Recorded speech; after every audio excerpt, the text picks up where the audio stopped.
I am proud today to appoint Kamar Samuels as New York's next schools chancellor, because this moment demands a new generation of leadership that both understands our school system and has a transformative vision on how to remake it. Kamar is that leader. He has deep experience serving at every level of our public school system across our city.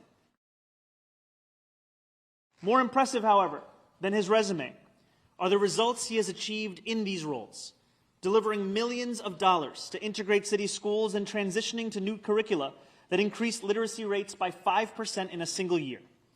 I chose Kamar for this impactful role, one which shapes the lives of nearly 1 million children each year, oversees more students than any other chancellor in the nation, and manages over 135,000 employees. We will pursue an aggressive democratization agenda to make sure the entire system has a voice. For one, our administration will improve the parent coordinator role to be a meaningful organizer of parents, rather than an administrative coordinator reporting to a principal. We want to restructure how meetings are run so that working parents can actually attend them. We cannot expect parents working 40, 50, 60, 70-hour weeks to then attend CEC meetings in person or even be plugged into when they are actually happening. It is now my sincere privilege to introduce your next school's chancellor, Kamar Samuels.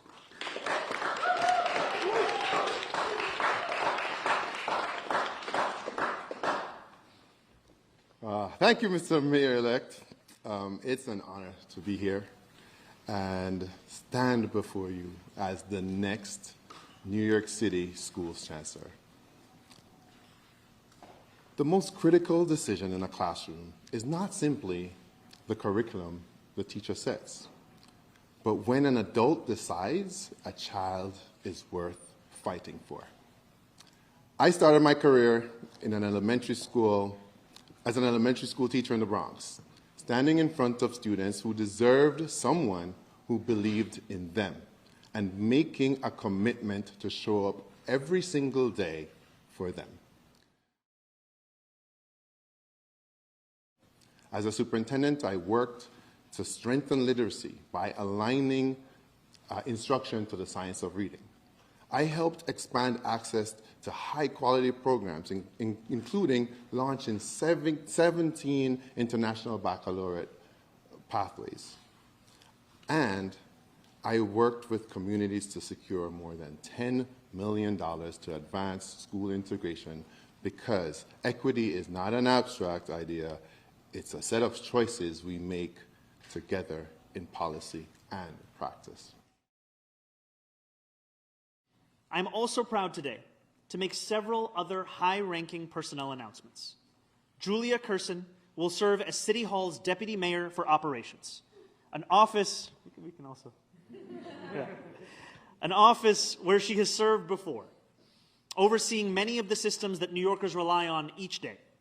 Julia joins the administration from Governor Hochul's team, where she currently holds the role of Deputy Director of Operations for Infrastructure.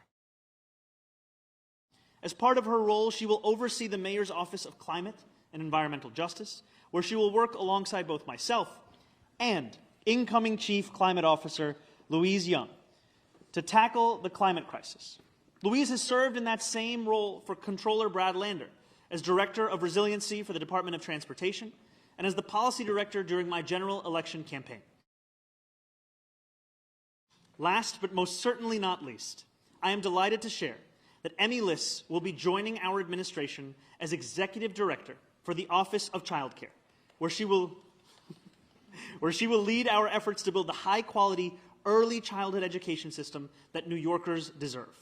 Her expertise in this field is indisputable, and her past work as COO for New York City's early childhood education program makes her the ideal candidate as we make our city one that every family can afford.